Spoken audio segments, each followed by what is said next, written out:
ഇന്നത്തെ എപ്പിസോഡിൽ അന്നനെ കാണിക്കുന്ന സാഗർ സുജാതയും കൂടി സംസാരിക്കുന്നതാണ്. ആ ജയമോഹൻ നമുക്ക് വേണ്ടിയാണ് ജർമ്മനിയിൽ കഷ്ടപ്പെടുന്നത്, അത് സാഗർ ഒരിക്കലും മറക്കരുതെന്നൊക്കെ പറയുമ്പോൾ സാഗർ, നീ അത് എന്നെ ഓർമ്മിപ്പിക്കേണ്ട കാര്യമില്ല, ഞാനതൊന്നും മറന്നിട്ടില്ല, നീ പേടിക്കുന്ന പോലെ ഒന്നും തന്നെ ഇല്ല എന്ന് പറയുകയാണ്. കൃഷും കൺമണിയും നമുക്ക് നമ്മുടെ കമ്പനിക്ക് വേണ്ടി ഒരു പ്രോജക്റ്റിൻ്റെ ഭാഗമായിട്ടാണ് ഇവിടുന്ന് മാറിയിട്ടുള്ളത്, അതല്ലാതെ നീ തെറ്റിദ്ധരിക്കുന്ന പോലെ ഒന്നും തന്നെ ഇല്ല എന്ന് പറയുകയാണ്.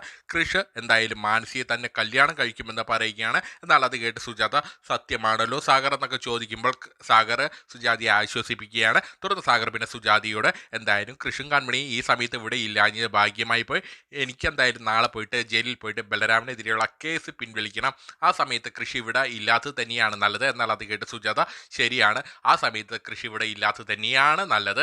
തുറന്ന് കാണിക്കുന്ന കൃഷ്ണൻ കൺമണിക്ക് ഓരോ റൂം കിട്ടിയിരിക്കുകയാണ്. തുറന്ന് കൃഷ് ഒന്ന് ഫ്രഷ് ആയിട്ട് കൺമണിയെ വിളിക്കുകയാണ്. തുറന്ന് കൺമണിയെ വിളിച്ച് കൺമണിയുടെ റൂം എവിടെയാണെന്ന് ചോദിക്കുകയാണ്. തുറന്ന് കൺമണി, എൻ്റെ റൂം അവിടെ നിന്ന് ഇടതുവശത്താണെന്ന് പറയുകയാണ്. തുറന്ന് കൃഷി, എൻ്റെ റൂം അവിടെ നിന്ന് വലതുവശത്താണെന്ന് പറയുകയാണ്. തുറന്ന് കൃഷി പിന്നെ കൺമണിയുടെ എന്തൊക്കെ ആഗ്രഹങ്ങളുമായിട്ടാണ് നമ്മൾ രണ്ടുപേരും ഇങ്ങോട്ട് വന്ന്, എന്നിട്ട് ഇപ്പോൾ നമുക്ക് കിട്ടിയ പണി കണ്ടില്ലേ, ഈ ദേവ്ജിക്ക് എന്നോട് എന്തോ ശത്രുതയുണ്ടെന്ന് തോന്നുന്നു, എനിക്കെന്തോ പണി തരാൻ വേണ്ടി ദേവ്ജി എന്നെ ഇങ്ങോട്ട് വിട്ടതാണെന്ന് തോന്നുന്നു. തുറന്ന് കൃഷി പിന്നെ കൺമണിയോട്, എനിക്ക് കൺമണിയെ ഇപ്പോൾ തന്നെ നേരിട്ട് കാണണമെന്ന് പറയുകയാണ്. എന്നാൽ അത് കേട്ട് കൺമണി, അയ്യോ സാർ അത് പറ്റില്ല എന്ന് പറയുകയാണ്. നമ്മളിപ്പോൾ നേരിട്ട് കണ്ടാൽ ശരിയാകില്ല എന്ന് പറയുകയാണ്. പക്ഷെ കൃഷി വിട്ടുകൊടുക്കുന്നില്ല, എനിക്കിപ്പോൾ കൺമണിയെ കാണണം, കൺമണിയെ എനിക്ക് കൺമണിയെ കാണാതിരിക്കാൻ പറ്റില്ല കൺമണി, ഞാൻ എന്തൊക്കെ മധുര സ്വപ്നങ്ങളായിട്ടാണ് ഇങ്ങോട്ട് വന്ന്, ഇവിടെ വന്നു കഴിഞ്ഞാൽ കൺമണിയുടെ മടിയിൽ തലവെച്ച് കിടന്നുറങ്ങണം, എന്നിട്ട് ഇപ്പോൾ ട്രെയിനിൻ്റെ തലവെച്ച പോലെയാണ് ഇപ്പോൾ നമ്മുടെ അവസ്ഥ. എന്നാൽ അത് കേട്ട് കൺമണി ഒന്ന് ചിരിക്കുകയാണ്. തുറന്ന് കൺമണി പിന്നെ കൃഷിയോട്, ഇപ്പോൾ എന്തായാലും എനിക്ക് സാറിനെ കാണാൻ സാധിക്കില്ല എന്ന് പറയുകയാണ്. എന്നാൽ അത് കേട്ട് ദേഷ്യം വന്ന കൃഷി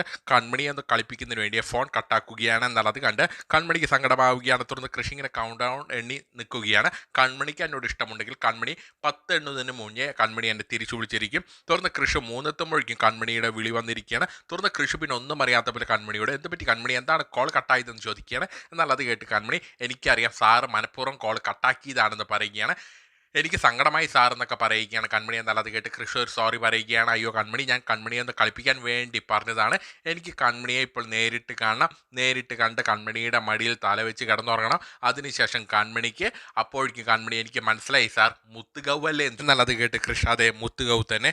തുറന്ന് കൺമണി അതിന് സമ്മതിക്കുകയാണ്. ഒരു തവണ സാർ എന്നെ വന്ന് കണ്ടോളാൻ പറയുകയാണ്. എന്നാൽ അത് കേട്ട് സന്തോഷവാനായി കൃഷി വേഗം തന്നെ ചാടി എണീറ്റ് ഫോൺ കട്ടാക്കി ആ വാതിൽ തുറക്കാൻ നോക്കുമ്പോൾ വാതിൽ തുറക്കാൻ സാധിക്കുന്നില്ല, വാതിലിൻ്റെ ലോക്കായിരിക്കും, പുറത്തുനിന്ന് ലോക്ക് ഇട്ടിരിക്കുകയാണ്. എന്നാൽ ഈ സമയത്ത് പുറത്ത് കൃഷിൻ്റെ മുറിയുടെ പുറത്ത് കിടക്കുന്ന മധു സാർ പിന്നെ കൃഷ്ണനെ വിളിക്കുകയാണ്.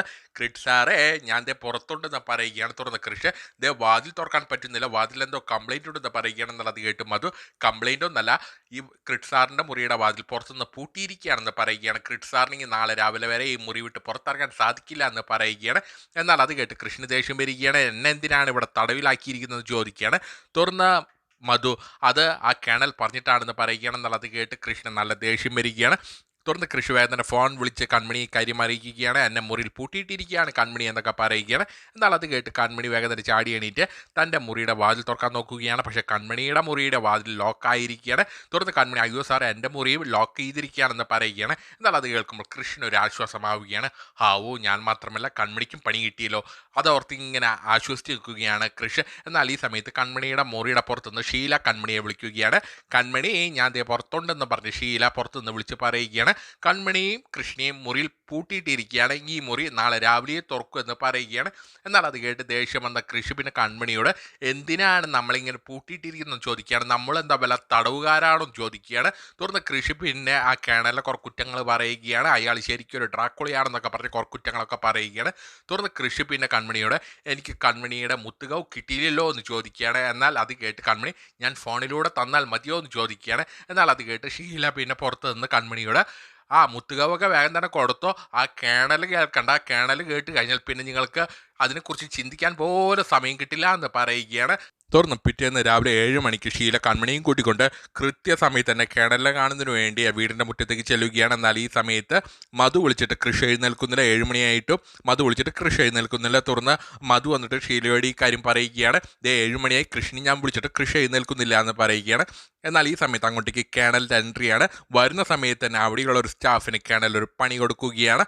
തലമുടി വെട്ടാത്തതിനെ 100 റൗണ്ട് ശിക്ഷ കൊടുക്കുകയാണ് കേണൽ. വിനോദയാത്രയിലെ ഞെടുമുടി വേണുവിനെ പോലെയാണ് കേണലിന്റെ സ്വഭാവം. തുടർന്ന് കേണൽ കൺമണിയുടെ അടുത്ത് ചെന്നിട്ട് കൺമണി മാത്രമല്ലല്ലോ കൺമണിക്കൊപ്പം വേറൊരാളും കൂടിയില്ലേ എന്ന് ചോദിക്കുമ്പോൾ കൺമണി എണീറ്റിട്ടില്ല എന്ന് പറയുകയാണ്. ക്രിഷ് സാർ നല്ല ഉറക്കത്തിലാണെന്ന് പറയുകയാണ് മധു. എന്നാൽ അത് കേട്ട് കേണലിന് ദേഷ്യം വരികയാണ്. വേഗം തന്നെ കൃഷ്ണനെ വിളിച്ചുണർത്തി കൊണ്ടുവരാൻ പറയുകയാണ്. തുടർന്ന് മധു വേഗം ചെന്ന് കൃഷ്ണനെ വിളിച്ചുണർത്തി ബലമായിട്ട് വിളിച്ചുണർത്തിക്കൊണ്ട് ആ കേണലിന്റെ മുന്നിലേക്ക് കൊണ്ടുവരികയാണ്. എന്നാൽ ഈ സമയത്ത് കേണൽ പിന്നെ കൃഷ്ണനോട് 100 റൗണ്ട് എന്ന് പറയുകയാണ്. എന്നാൽ അത് കേട്ട് കൃഷ്ണനൊന്നും തന്നെ മനസ്സിലാകുന്നില്ല. എന്ത് 100 റൗണ്ട് എന്ന് തിരിച്ചു ചോദിക്കുകയാണ്. തുടർന്ന് കേണൽ പിന്നെ കൃഷ്ണനോട് ഇവിടെ കുറേ രീതികളൊക്കെയുണ്ട്, കൃത്യം 7 മണിക്ക് ഇവിടെ എല്ലാവരും എഴുന്നേറ്റിരിക്കണം. എന്നാൽ അതൊന്നും മനസ്സിലാകാതെ കൃഷി പിന്നെ മധുവിനോട് ഇത് ശരിക്കും ഒരു ഡ്രാക്കുള കോട്ട തന്നെയാണെന്ന് പറയുകയാണ്. നിങ്ങളുടെ കേണൽ എവിടെയാണെന്ന് ചോദിക്കുകയാണ്. എന്നാൽ അത് കേട്ട് കേണൽ പിന്നെ കൃഷ്ണനോട് ഞാനാണ് നീ ഇപ്പോൾ സൂചിപ്പിച്ച ആ ഡ്രാക്കുള, ഞാനാണ് ആ കേണൽ എന്ന് പറയുകയാണ്. എന്നാൽ അത് കേട്ട് കൃഷി ഒന്ന് പ്ലിങ് ആയി നിൽക്കുകയാണ്. കൃഷി ആകെ പേടിച്ചിട്ടാണ് നിൽക്കുന്നത്. കൃഷും കൺമണി പേടിച്ചിട്ടാണ് നിൽക്കുന്നത്. തുടർന്ന് കൃഷ്ണനോട് ആ 100 റൗണ്ട് ശിക്ഷ ചെയ്തോളാൻ പറയുകയാണ്. എന്നാൽ ഈ സമയത്ത് ഷീല കൃഷ്ണു വേണ്ടി സംസാരിക്കുകയാണ്. എന്നാൽ അത് കേട്ട് ദേഷ്യം വന്ന കേണൽ പിന്നെ ഷീലയ്ക്കും ശിക്ഷ കൊടുക്കുകയാണ്. കൃഷ്ണു വേണ്ടി സംസാരിച്ചതിന് ഷീലയ്ക്ക് 25 റൗണ്ട് ശിക്ഷ കൊടുക്കുകയാണ്. തുടർന്ന് ഷീല വേഗം തന്നെ അവിടുത്തെ പേടിച്ചു പോവുകയാണ്. എന്നാൽ ഈ സമയത്ത് കൃഷ്ണൻ കൺമണിയാകെ പേടിച്ചിട്ടാണ് നിൽക്കുന്നത്. വേഗം പോയിട്ട് ഞാൻ പറഞ്ഞ 100 റൗണ്ട് കംപ്ലീറ്റ് ചെയ്ത് വരാൻ പറഞ്ഞ് കൃഷ്ണൻ നിർബന്ധിച്ച് ആ 100 റൗണ്ട് കംപ്ലീറ്റ് ചെയ്യാൻ ശ്രമിക്കുകയാണ് മധു. എന്നാൽ ഈ സമയത്ത് കൺമണിയാകെ പേടിച്ചിട്ടാണ് നിൽക്കുന്നത്. തുടർന്ന് കാണിക്കുന്ന ബലരാമനാണ്. ബലരാമൻ ജയിലിനകത്ത് മറ്റൊരു സഹതടവുകാരനായിട്ട് വഴക്ക് കൂടുകയാണ്. തുടർന്ന് 2 പേര് കഴുത്തിന് കുത്തിപ്പിടിച്ച് കഴുത്തിൻ്റെ അളവ് എടുത്ത് നിൽക്കുകയാണ്. തുടർന്ന് സഹദേവൻ ചേർന്ന് സഹദേവനും ബാക്കി പോലീസുകാരും ചേർന്ന് ഇവരെ എല്ലാം പിടിച്ചു മാറ്റുകയാണ്. തുടർന്ന് സഹദേവൻ പിന്നെ ബലരാമനോട് എന്താണ് സാറേ അവനെ സൂക്ഷിക്കണം, അവൻ തക്കം കിട്ടിയാൽ പണി തരുമെന്ന് പറയുകയാണ്. പിന്നെ മറ്റൊരു കാര്യം, ഇന്ന് സാറിനെ കാണാൻ ഇന്നൊരു ഗസ്റ്റ് വരുന്നുണ്ടെന്ന് പറയുകയാണ്. പക്ഷെ അത് ആരാണ് വരുന്നതെന്ന് ബലരാമനോട് പറയുന്നില്ല. തുടർന്ന് കാണിക്കുന്ന കൃഷ് അങ്ങനെ 100 റൗണ്ട് ഓടി പൂർത്തിയാക്കി ആകെ ക്ഷീണിച്ച് നിൽക്കുകയാണ്. എന്നാൽ ഈ സമയത്ത് മധു പിന്നെ കൃഷ്ണനോട് ഇനി 15 മിനിറ്റകം കൃഷ് സാർ വേഗം പോയിട്ട് കുളിച്ചു വരാൻ പറയുകയാണ്. അത് കഴിഞ്ഞാൽ ബ്രേക്ക്ഫാസ്റ്റ് 15 മിനിറ്റിനുള്ളിൽ വന്നില്ലെങ്കിൽ പിന്നെ ഇന്ന് പട്ടിണി കിടക്കേണ്ടി വരുമെന്ന് പറയുകയാണ്. എന്നാൽ ഈ സമയത്ത് കൺമണി വേഗം തന്നെ കൃഷിൻ്റെ അടുത്ത് ചെന്നിട്ട് വേഗം പോയി കുളിച്ചിട്ട് വരാൻ പറയുകയാണ്. എന്നാൽ അത് കേട്ട് കൃഷി നമുക്കൊരു കാര്യം ചെയ്താലോ, ഇതല്ലേ പൂള്, നമുക്ക് ഈ പൂളിൽ കിടന്ന് കുളിച്ചാലോ എന്ന് ചോദിക്കുകയാണ്. എന്നാൽ അത് കേട്ട് മധു പിന്നെ കൃഷ്ണനെ കളിയാക്കുകയാണ്. സാറേ വേണ്ട വേണ്ട, പോയി മര്യാദയ്ക്ക് കുളിച്ചിട്ട് വരാൻ പറയുകയാണ്. 15 മിനിറ്റ് കഴിഞ്ഞാൽ പിന്നെ പട്ടിണി കിടക്കേണ്ടി വരുമെന്ന് പറയുകയാണ്. എന്നാൽ അത് കേട്ട് കൺമണി ഒന്ന് ഞെട്ടുകയാണ്. തുടർന്ന് കൺമണി പിന്നെ കൃഷ്ണനോട് അയ്യോ സാറേ വേഗം ഒന്ന് പോയി കുളിച്ചിട്ട് വരാൻ പറയുകയാണ്. എനിക്ക് നല്ല വിശപ്പുണ്ട്, ആനി തിന്നാനുള്ള വിശപ്പുണ്ട്, ഒന്ന് പോയി കുളിച്ചിട്ട് വാ സാറേ എന്ന് പറഞ്ഞുകൊണ്ട് കൺമണി കൃഷ്ണനെ നിർബന്ധിച്ച് കുളിക്കാൻ വിടുകയാണ്. എന്നാൽ ഈ സമയത്ത് ഷീല മണി അടിക്കുകയാണ്, സ്കൂളിലെ മണി അടിക്കുന്ന പോലെ. തുടർന്ന് മധു പിന്നെ കൃഷ്ണനോട് കൺമണിയോട് ഷീല മണി അടിച്ചിരിക്കുകയാണ്, ഇനി 10 മിനിറ്റ് മാത്രമേ ഉള്ളൂ, ആ 10 മിനിറ്റിനുള്ളിൽ കുളിച്ചു വന്നില്ലെങ്കിൽ പിന്നെ ബ്രേക്ക്ഫാസ്റ്റ് കിട്ടില്ല എന്ന് പറയുകയാണ്. തുടർന്ന് എല്ലാവരും അവിടുന്ന് പോവുകയാണ്. എന്നാൽ ഈ സമയത്ത് കേണൽ 15 മിനിറ്റ് കഴിഞ്ഞ ശേഷം ഭക്ഷണം കഴിക്കുന്നതിന് വേണ്ടി റെഡി ആയിരിക്കുകയാണ്. എന്നാൽ ഈ സമയത്ത് കുളിച്ച് ഫ്രഷായി വന്നിരിക്കുകയാണ് കൃഷും കൺമണി. തുടർന്ന് കൃഷ്ണനോട് കൺമണിയോട് ഇരിക്കാൻ പറയുകയാണ്.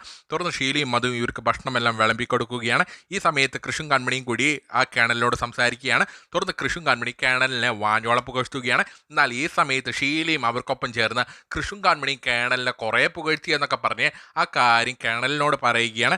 എന്നാൽ അതൊന്നും കേണലിന് ഇഷ്ടപ്പെടുന്നില്ല. തുടർന്ന് കൃഷും കൺമണിയും ഞങ്ങൾ എന്തിനാണ് ഇങ്ങോട്ട് കൊണ്ടുവന്നിരിക്കുന്നതെന്ന് ചോദിക്കുകയാണ്.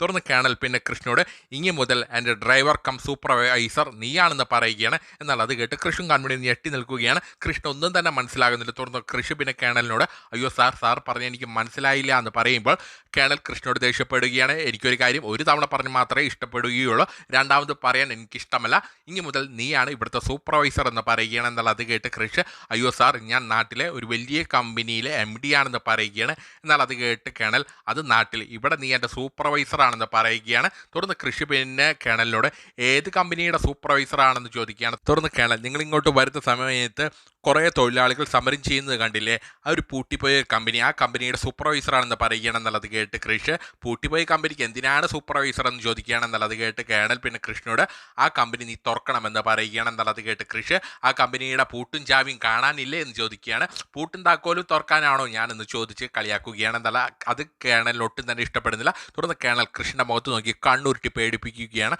തുടർന്ന് കേണൽ പിന്നെ കൃഷ്ണനോട് നിന്നെ ഇങ്ങോട്ട് കൊണ്ടുവന്നത് ഒരു ദൗത്യത്തിന് വേണ്ടിയാണ്, നിന്നെ കുറിച്ച് ദേവ്ജി എന്നോട് കുറേ കാര്യങ്ങളെല്ലാം പറഞ്ഞിട്ടുണ്ട്, ദേവിജി അല്ലെങ്കിൽ ദേവിജി എൻ്റെ ഒരു സുഹൃത്താണെന്ന് പറയുകയാണ്. നീ അവിടെ എന്തൊക്കെയോ പ്രശ്നങ്ങൾ ഉണ്ടാക്കിയിട്ട് നിന്നെ അവിടെ നിന്ന് മാറ്റുന്നതിന് വേണ്ടിയാണ് ദേവിജി ഇങ്ങോട്ട് വിട്ടിരിക്കുന്നത്. നീ ഇവിടെ വന്നു കഴിഞ്ഞാൽ എൻ്റെ എല്ലാ പ്രശ്നങ്ങളും തീരുമെന്നാണ് ദേവിജി എന്നോട് പറഞ്ഞിട്ടുള്ളത്. എന്നാൽ അത് കേട്ട് കൃഷ്ണൻ ദേഷ്യമേറിയിരിക്കുകയാണ്. എന്നോട് ഈ കാര്യങ്ങളൊന്നും ആരും ഇതുവരെയായിട്ട് പറഞ്ഞിട്ടില്ല, അതുകൊണ്ട് എനിക്ക് ഈ ദൗത്യം ഏറ്റെടുക്കാൻ പാടാണെന്ന് പറയുകയാണെന്നുള്ള അത് കേട്ട് കേണൽ പിന്നെ കൃഷ്ണനെ ഒന്ന് കളിയാക്കുകയാണ്. നിന്റെ സ്ഥാനത്ത് ഞാനായിരുന്നെങ്കിൽ ഏട്ടം വലം തിരിയാതെ ഞാനത് ഏറ്റെടുക്കുമായിരുന്നു എന്ന് പറയുകയാണ്. നിന്റെ കഴിവ് തെളിയിക്കാനുള്ള ഒരു അവസരമാണ് നിനക്ക് കിട്ടിയിരിക്കുന്നത്, അത് നിനക്ക് സാധിക്കുന്നില്ലെങ്കിൽ പിന്നെ നീ എന്ത് കഴിവാണ് നിനക്കുള്ളതെന്ന് ചോദിച്ച് കൃഷ്ണ കളിയാക്കുകയാണ്. മറ്റുള്ളവർക്ക് മുമ്പിൽ കൃഷി ഒരു കഴിവുള്ളവനാണെന്ന് തെളിയിക്കുന്നതിന് വേണ്ടിയാണ് ദേവ്ജി നിന്നെ എൻ്റെ മുന്നിലേക്ക് വിട്ടിരിക്കുന്നത്. എന്നാൽ അത് കേട്ട് കൃഷി പിന്നെ കേണലിനോട് ഈ കമ്പനിയുടെ ഉടമസ്ഥൻ ആരാണെന്ന് ചോദിക്കുകയാണ്. തുടർന്ന് കേണൽ നല്ല ബിൽഡപ്പ് എല്ലാം കൊടുത്തുകൊണ്ട് നെഞ്ചത്ത് കൈവച്ചുകൊണ്ട് ഈ കമ്പനിയുടെ ഉടമസ്ഥൻ ഞാനാണെന്ന് പറയുകയാണ്. എന്നാൽ അത് കേട്ട് കൃഷി കമ്പനി ഞെട്ടി നിൽക്കുകയാണ്. നിങ്ങൾ ചെയ്യേണ്ടത് ഇത്രയേ ഉള്ളൂ, പുറത്ത് സമരം ചെയ്യുന്ന സമര നേതാക്കളുമായിട്ട് സംസാരിച്ച് ഈ സമരം അവസാനിപ്പിച്ച് ഈ കമ്പനി തുറക്കണം, അത്രയും നിങ്ങൾ ചെയ്യേണ്ടോ. ഈ ദൗത്യം ഏറ്റെടുക്കാൻ നിങ്ങൾ തയ്യാറാവുകയാണെങ്കിൽ ബാക്കി കാര്യങ്ങൾ ഞാൻ നിങ്ങളോട് വിശദമായിട്ട് പറഞ്ഞു തരാം. ഇതും പറഞ്ഞുകൊണ്ട് കേണൽ അവിടെ നിന്ന് പോവുകയാണ്. ബാക്കി അടുത്ത വീഡിയോയിൽ